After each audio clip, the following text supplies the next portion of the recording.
Hello, everybody, and today we are going to be doing election series. We're on part 9. Yippee! Alright, let's do this. I'm going to do some, and then I'm going to eat dinner, and then it's going to be the same video, but yeah. Presents Presidential Election. Oh, crap. Sorry, guys. Skipped an election. Where the hell the playlist are right here. To the Johnson campaign for successfully making gold. Mr. Beat presents Presidential Elections in American History.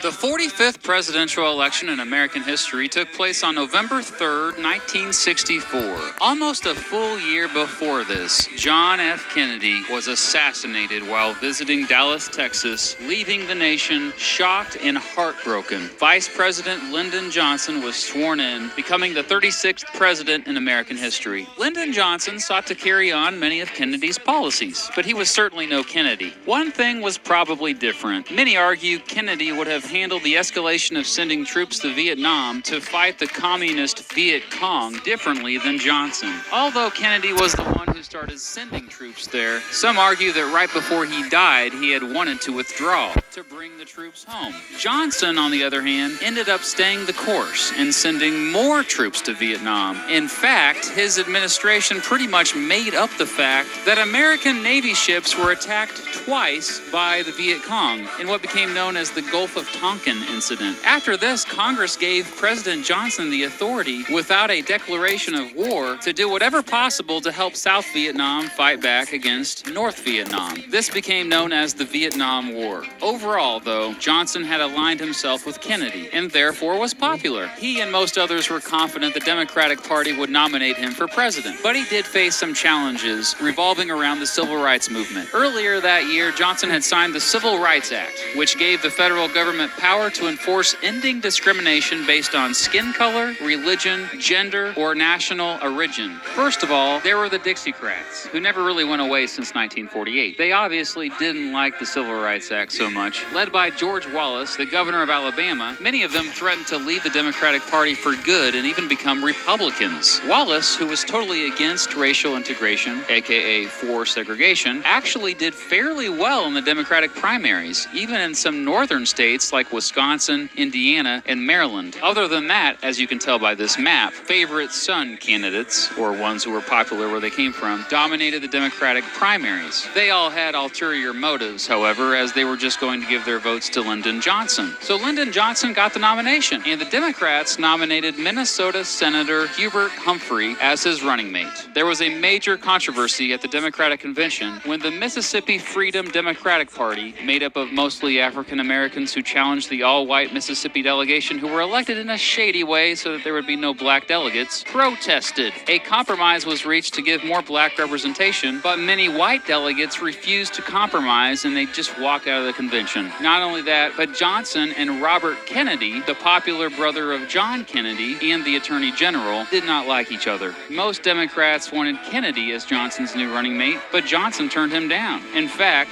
Johnson had the FBI monitor Kennedy and made sure he spoke on the last day of the convention to make sure he wasn't drafted by delegates to be his running mate. Despite all of this, Johnson was a huge favorite to win, because this guy was his opponent, Barry Goldwater. Kind of a libertarian type guy, except for foreign policy. Goldwater became the Republican nominee after a tough fight with New York Governor Nelson Rockefeller. After Richard Nixon had declared he would not run for president this time, a bunch of Republicans, including even a woman, sought the Republican nomination. But Barry and Nelson were the two leading candidates, with Nelson representing the more moderate to liberal Republicans and Barry representing the more conservative. At the Republican convention, there was a lot of trash talking and a lot of booing, but ultimately Goldwater got the nomination, with William Miller, an obscure U.S. representative from New York, as his running mate.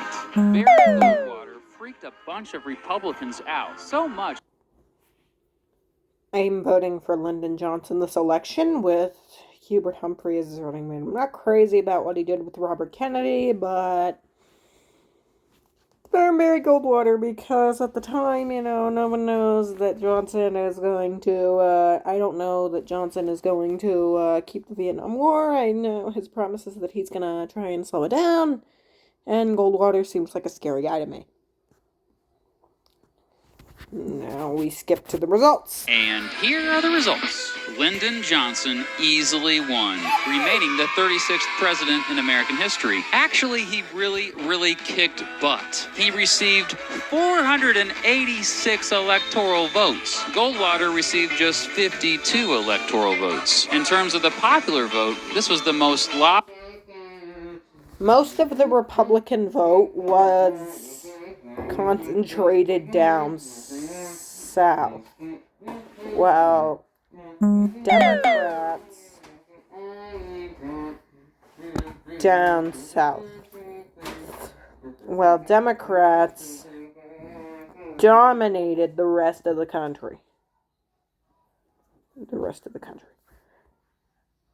So these northeast regions didn't even really vote for Republican at all. There were maybe 2-3 counties that I could point out that won. There were a little bit more over here in the Southwest and Midwest, but nothing crazy. Alright, let's go on to the election of 1968. Reagan in 1980. Spoiler alert. Oops, I think I was too late with that one. Gutter system installation costs in your area. Tap below to check now. Don't just replace your gutters. Get a Mr. Beat presents Presidential Elections in American History. The 46th presidential election in American history took place on November 5th, 1968. Sure, President Lyndon Johnson kicked butt in the 1964 election, but what a difference 4 years makes. In case you didn't... That's my cue to pause the video. I will see you in what's going to seem like a second to you guys, but maybe half hour for me. Alright, it's time to go on with the election of 1968. What a difference 4 years makes. In case you didn't know, the 1960s were probably the most exciting decade of the 20th century. Society was dramatically changing. And one of the quickest ways to realize this is by comparing music from the beginning of the decade to music from the end of the decade. Not only was there the rise of the hippie counterculture, but there was the rise of the New Left movement and Black Power. 1968 was a crazy year in American history. There were many riots and just a lot of mad people who took to the streets to protest. Martin Luther King Jr. was assassinated for crying out loud. Meanwhile, Johnson's popularity declined dramatically, mostly due to the Vietnam War. Each year during his presidency, Johnson had sent more and more soldiers to fight in a war that more and more Americans were saying was stupid and pointless. Not only that, the war was not going well at all. It was looking like this might be the first war that the United States lost, ever. Well, unless you count the Civil War. Despite all this, Johnson decided to run for re-election anyway, but he did have opponents, like Eugene McCarthy, the senator from Minnesota, and Robert Kennedy, the brother of John Kennedy, and now senator from New York. With the Vietnam War getting worse and worse, and Johnson not doing so well in the New Hampshire primary, he decided to drop out of the race. After this, Vice President Hubert Humphrey decided to run. In the Democratic primaries, it was basically a three-way race between Humphrey, Kennedy, and McCarthy. Humphrey had supported sending troops to Vietnam, and Kennedy and McCarthy were both strongly anti-war. This would make you think Kennedy and McCarthy were all cozy, and they used to be, but McCarthy was a little annoyed that he was the first one bold enough to challenge Johnson about the war, and now Kennedy was wanting all the glory from it. Kennedy and McCarthy debated each other several times, and the two were in a tight race for the most delegates heading into the convention. But then, more tragedy. Robert Kennedy was assassinated in Los Angeles on June 5th by a dude named Sirhan Sirhan, who to this day says he does not remember doing it. Yeah. The Democrats tried to press on after Kennedy's death. Many Kennedy supporters switched to support McCarthy. However, at the convention, despite violent confrontations between anti-war protesters and the police going on right outside, Hubert Humphrey won the nomination. The Democrats went with Edmund Muskie, a senator from Maine, as Humphrey's running mate. The Republicans once again had Richard Nixon, who had returned for another go at it after losing the 1960 election. Nixon was always the front runner for the nomination, election, but George Romney, the governor of Michigan, posed a big threat early on. Later, Ronald Reagan, the governor of California, an even bigger threat. At the convention, a bunch of candidates tried for the nomination, and Republicans also wrote in a ton of names, like people from other political parties. This proves there was significant opposition to Nixon, but he won the nomination anyway, barely, and with the help of former Dixiecrat Strom Thurmond, who is now a dedicated Republican thanks to liking Barry Goldwater. The Republicans nominated Spiro Agnew, the governor of Maryland, as Nixon's running mate. Well, we haven't heard from third parties in a while, so it's about time someone like this dude came along to challenge the status quo. The newly formed American Independent Party nominated George Wallace, the now former governor of Alabama, for president of these here United States. Curtis LeMay, the former chief of staff of the Air Force, was his running mate. Wallace continued to run on a segregationist platform. However, he was... Okay, well, it's looking like that's all the third parties we have.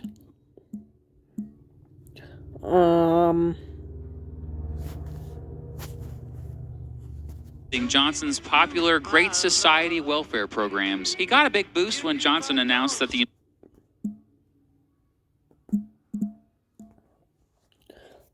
I'm voting Richard Nixon. We don't know about Watergate. We don't know about Watergate. Not at all do we know about Watergate, and I'm voting for Nixon. The United States would be rolling back its efforts in the war just a few days before the election. On election night, no one seemed to have a clue who would win. And here are the results. In another squeaker, this time Richard Nixon came out the winner. He became the 37th president in American history. The Electoral College was deceiving. Nixon received 301 electoral votes, and Hubert Humphrey received 191. However, with the popular vote, Nixon got 43.4% and Humphrey got 42.7%. This weird difference between the electoral vote and the popular vote inspired the closest we have ever got to getting rid of the Electoral College, which was the proposed buy-seller constitutional amendment, which obviously did not pass. George Wallace came in third with 46 electoral votes. I'm alright at this point. I don't mind Nixon. Again, we don't know about Watergate. Officially fell apart. For the rest of the century, the Democrats... 72, let's go. Mr. Beat presents Presidential Elections in American History. The 47th presidential election in American history took place on November 7th, 1972. It was the first one in which Americans aged 18 to 20 could vote in, thanks to the recent passage of the 26th Amendment to the Constitution. Richard Nixon acted like a madman.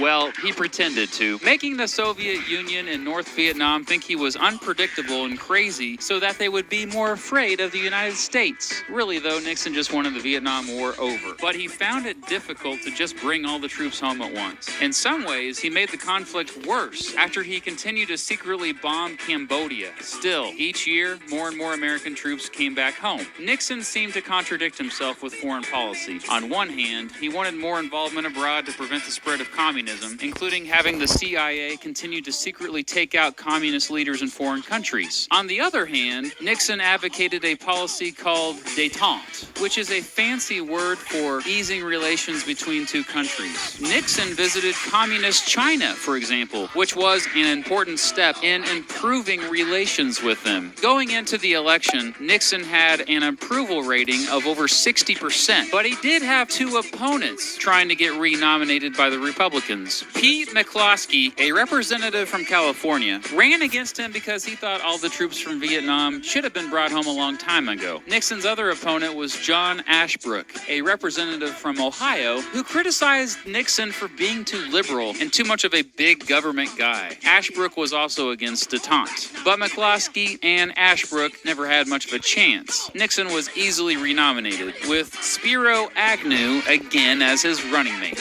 I love saying his name. 15 people declared themselves as candidates for the Democratic Party. One of them, Shirley Chisholm, a representative from New York, became the first African American to run for a major party nomination. Another, Patsy Mink, a representative from Hawaii, was the first Asian American candidate to run for president for a major party. The guy who was the favorite for the nomination originally was Senate Majority Whip Ted Kennedy, the youngest brother of John F. Kennedy and Robert F. Kennedy. But he said he wouldn't be a candidate. Hubert Humphrey went ahead and gave it another go, but did not campaign aggressively. It's almost like he didn't want to go through it all again. Edmund Muskie, Humphrey's running mate in 1968, was the front runner for a while until a successful smear campaign shook him up to a point where it looked like he was crying and... There's no crying in baseball!